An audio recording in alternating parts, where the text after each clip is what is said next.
Les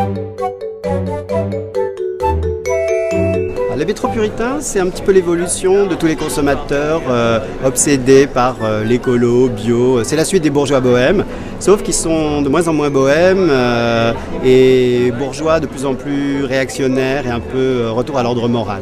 On retrouve très souvent chez les métro-puritains ce besoin d'empiler, de créer des espèces de totems.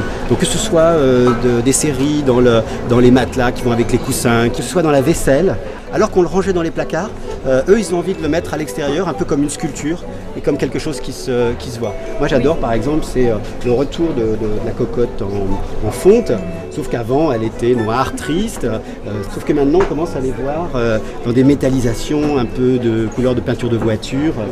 Tous ces encres, ces impressions qui servent à faire ces motifs sont traités écologiques, verts, biologiques, éthiques, mais ça donne une impression un peu luxe.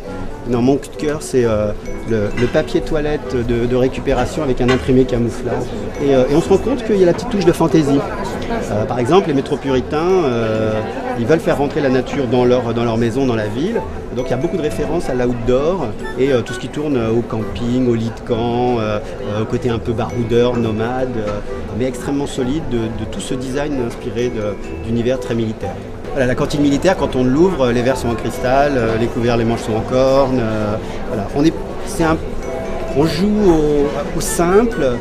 Et tout est très très luxueux. Ouais. C'est le coffret en galvanisé, très simple, mais qui devient la nouvelle armoire à beauté. L'idée, c'est pas que l'extérieur soit arrogant, c'est que l'ingrédient à l'intérieur soit super bénéfique.